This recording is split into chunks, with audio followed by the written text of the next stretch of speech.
Na reunião de família que paguei, eles deram a todos uma camiseta personalizada. A minha dizia, a maior decepção. Eu não discuti, eu apenas sorri, peguei uma pilha de papéis, rasguei ao meio e fui embora. Uma hora depois, eles finalmente leram o que eu destruí e começaram a ligar sem parar. Eu queria poder dizer que não vi isso chegando, que me atingiu como um tapa na cara, mas, honestamente, parecia mais como a peça final de um quebra-cabeça que eu estava tentando me convencer que não existia. Eu fiquei lá segurando a camiseta, olhando para as letras pretas em negrito, como se estivessem escritas em marcador permanente no meu peito. Maior decepção. Legal, minha irmã Sara já estava rindo. É só uma piada, Daniel. André deu, de ombros preguiçosamente do outro lado da mesa, cerveja em uma mão. Vamos, cara, você tem que admitir que é meio engraçado. Meus pais ficaram em silêncio no começo. Então minha mãe soltou uma risadinha leve, como se alguém tivesse contado uma piada um pouco inapropriada em uma reunião de amigos. Meu pai balançou a cabeça, sorrindo como se eu tivesse tropeçado na calçada. Eu balancei a cabeça uma vez e depois mais devagar. Certo, engraçado. Eu dobrei a camisa cuidadosamente e coloquei na beirada do meu prato. Ninguém percebeu que minhas mãos estavam tremendo levemente, ou se notaram, eles não se importaram. Eu não sei o que eu esperava. Eu paguei por todo esse local de reunião. Comida, viagem. Eu até paguei pelas camisas combinando, essa é a piada, não é? Eles usaram meu cartão para imprimir aquela etiqueta. A piada hilária. Eu passei meses organizando esse fim de semana. Reservei a velha casa no lago que eles costumavam delirar de paixão, esperando tolamente que talvez a nostalgia suavizasse as coisas. Talvez eu finalmente me sentisse parte de algo novamente. Em vez disso, eu recebi uma confirmação impressa do meu lugar na família. E a pior parte? Eu nem senti raiva, só cansaço. Cansaço do tipo que afunda nos ossos e se acomoda ali como cimento. Empurrei minha cadeira para trás. Sorri, volto já. Subi as escadas para o quarto de hóspedes. Meu quarto tecnicamente, já que aluguei a propriedade inteira. E abri minha bolsa. A pasta estava exatamente onde eu a deixei. Grossa, deliciosa. Esperei. Eu tinha impresso os papéis em pergaminho. Especial. Algo que parecia significativo para segurar. Algo que eles pudessem guardar. Eu até pensei em trazer champanhe para acompanhar o anúncio. Em vez disso, voltei para a sala de jantar e parei logo atrás da minha cadeira vazia. Ninguém olhou para cima. Eles estavam muito ocupados, posando para uma selfie em grupo com suas camisas novas. Timing perfeito. Tirei a pasta, deslizei os papéis de dentro e, sem dizer uma única palavra, comecei a rasgá-los ao meio, lentamente, deliberadamente, página por página. Sara virou primeiro. Espere, o que é isso? André franziu a testa. Cara, isso é um contrato? Eu não respondi. Meu pai ficou no meio do caminho. Daniel. Coloquei os papéis rasgados na frente do meu prato vazio, sorri novamente, mais forte dessa vez. Aproveitem as camisas. Então eu saí, sem gritar, sem bater portas, apenas passos contra o velho piso de madeira, o rangido da porta de tela atrás de mim e o ar frio da noite pressionando contra minha pele como alívio. Eu nem peguei minha jaqueta. Eu não precisava dela. Eu estava na metade do caminho para o carro quando a primeira ligação chegou. Então uma segunda, então mais 3 como uma maldita rachadura aberta. Eu não atendi, ainda não. Deixei eles lerem o que eu destruí primeiro, deixei eles sentirem isso. Eu sentei no meu carro por 10 minutos antes mesmo de girar a chave, apenas olhando para minhas mãos no volante. Ainda calmo, ainda muito calmo, como se meu corpo não tivesse percebido o que tinha acabado de acontecer. Eles riram. Essa parte continuou girando na minha cabeça. Minha mãe, meus irmãos, até meu pai, como se fosse tudo tão inofensivo, como me chamar de sua maior decepção. Era apenas mais uma pequena brincadeira fofa de família, lá em cima com os cartões. De Natal de Sara e as piadas de André sobre eu ser solteiro. Mas não era inofensivo e não era algo novo.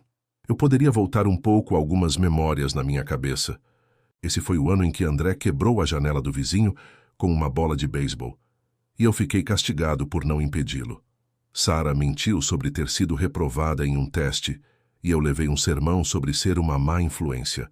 Cada erro naquela casa de alguma forma tinha meu nome associado a ele, mesmo que eu não estivesse perto e não tivesse culpa alguma.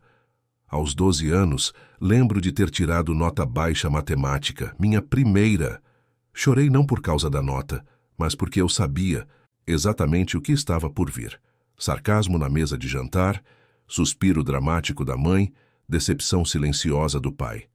Enquanto isso, André podia ser reprovado em um semestre inteiro e ainda ganhar dinheiro extra para gastar por dar o seu melhor. Aos 17 anos, implorei para que eles coassinassem um pequeno empréstimo estudantil. Não.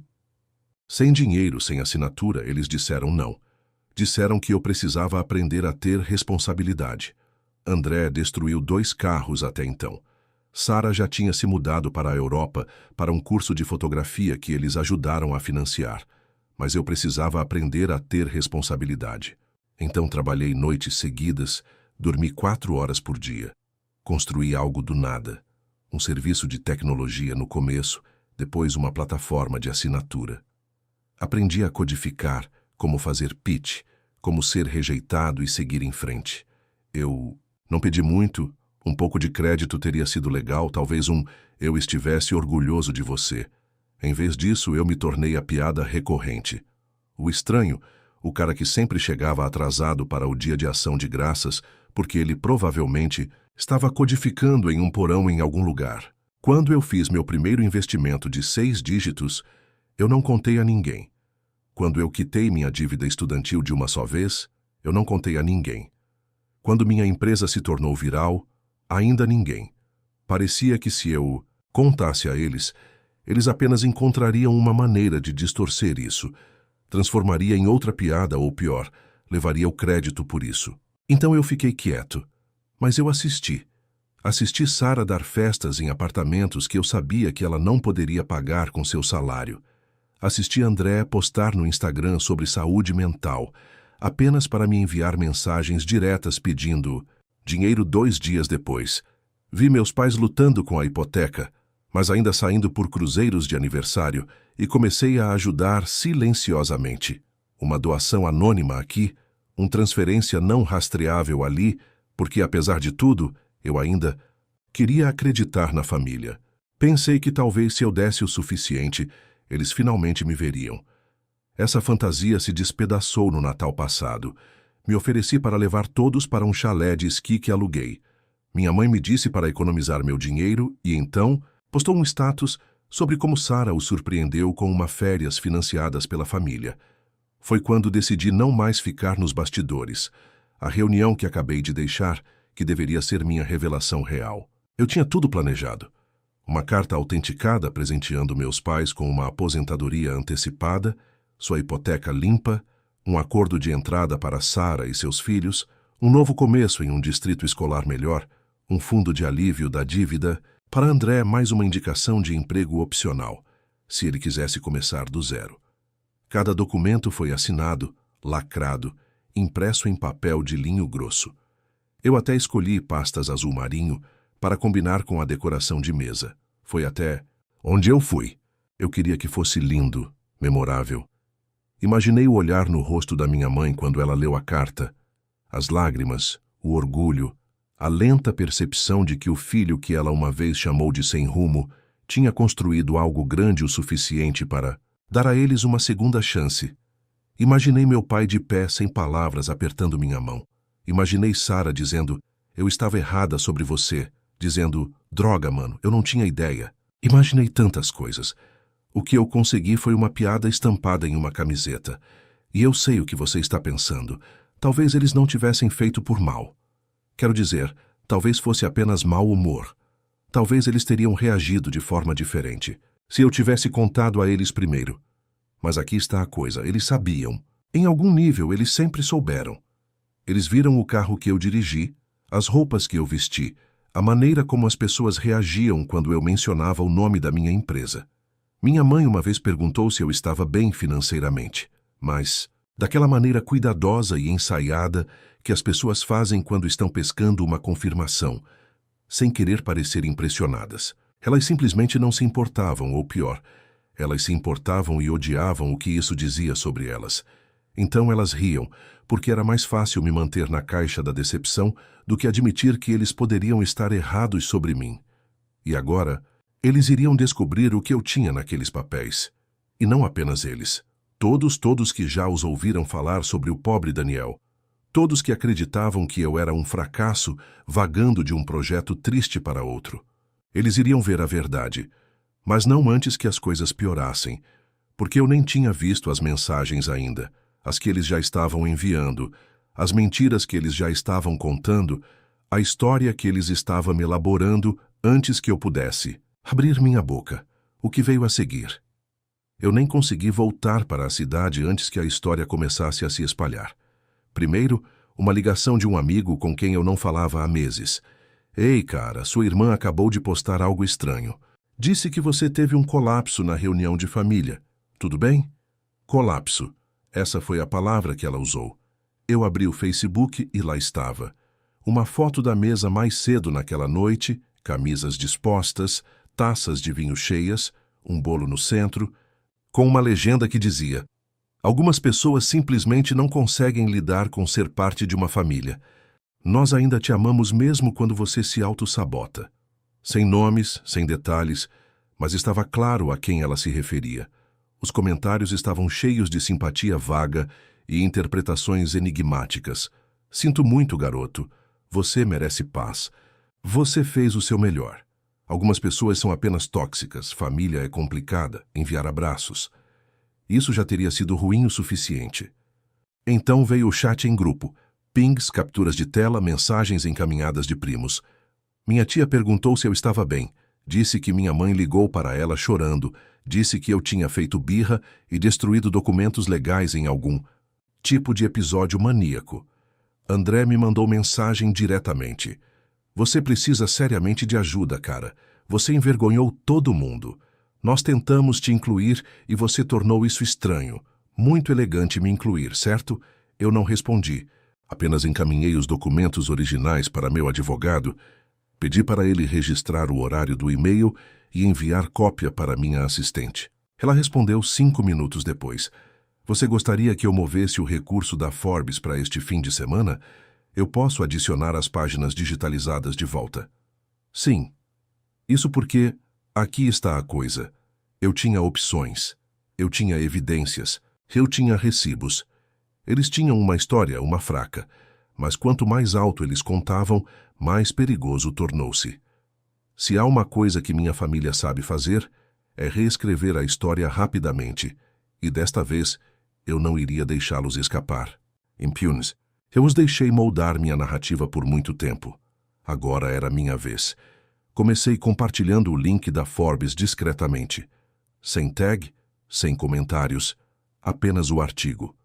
O fundador oprimido que secretamente financiou a vida de sua família por uma década e então cortou laços. Dentro havia fotos dos documentos digitalizados, assinados, datados, os mesmos que eu rasguei na reunião.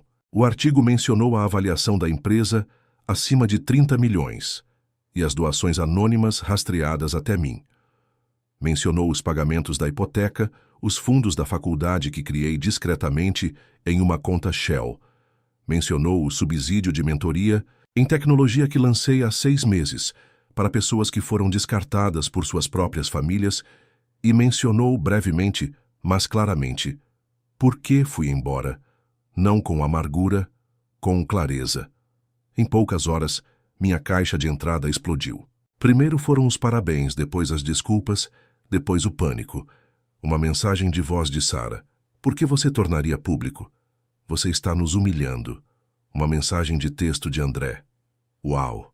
Muito maduro. Espero que você se sinta bem. Por arruinar a família. Agora o nome da minha mãe.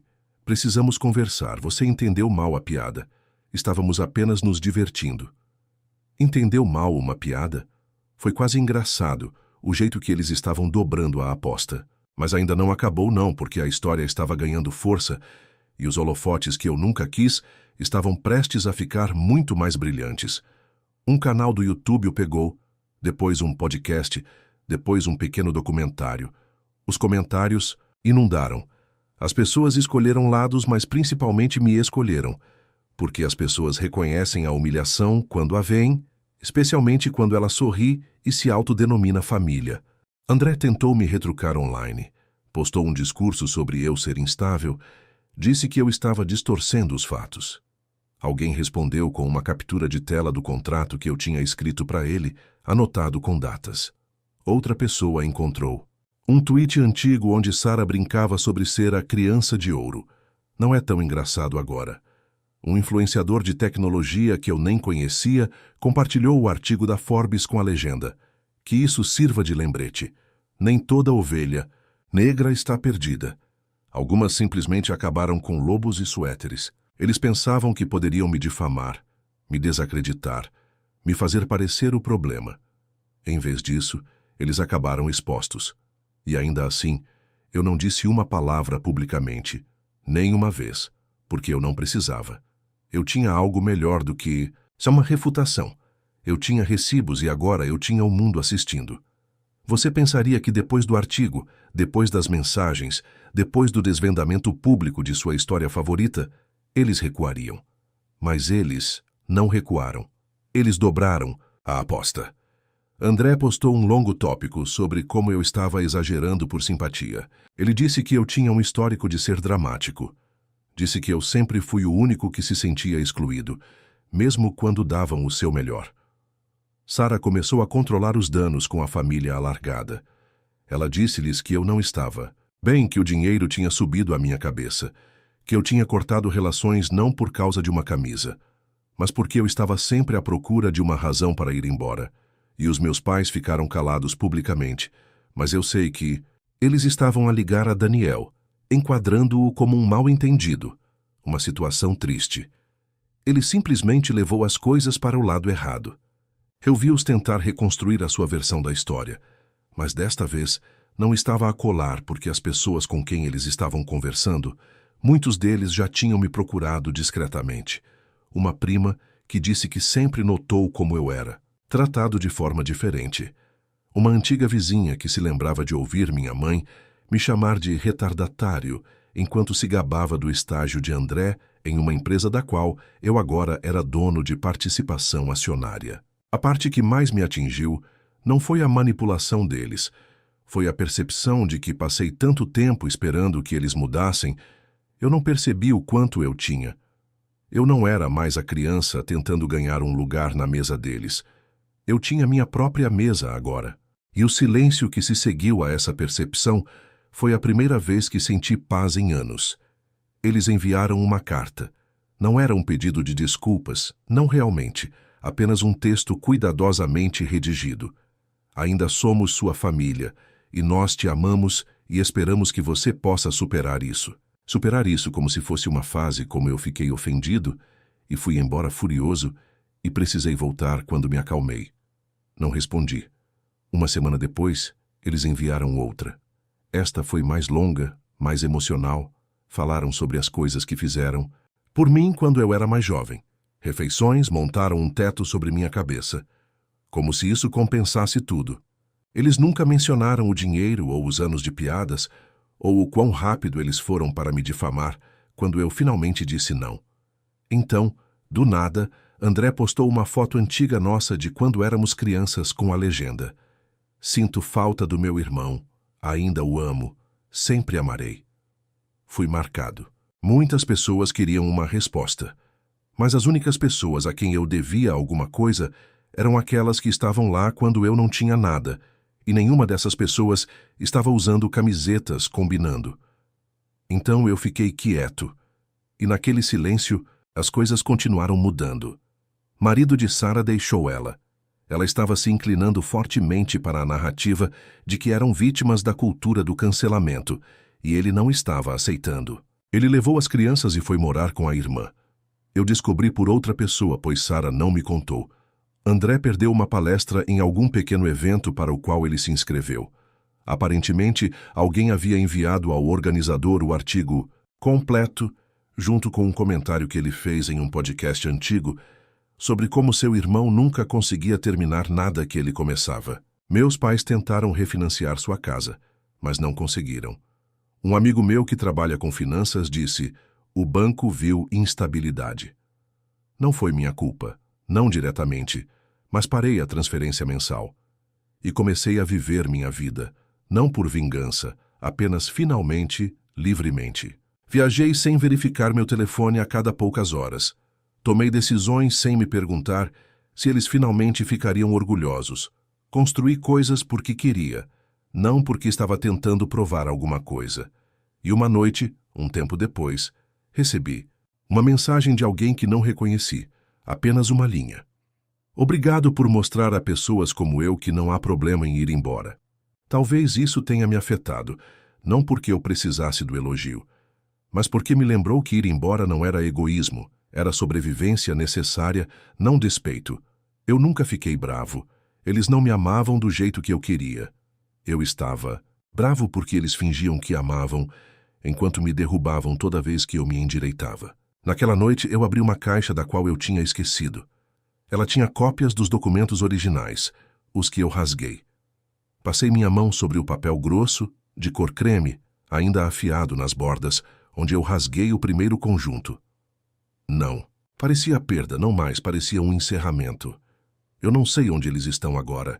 Agora eu não verifico. Às vezes as pessoas me enviam atualizações, mas eu as apago antes de terminar de ler. Eu não preciso saber.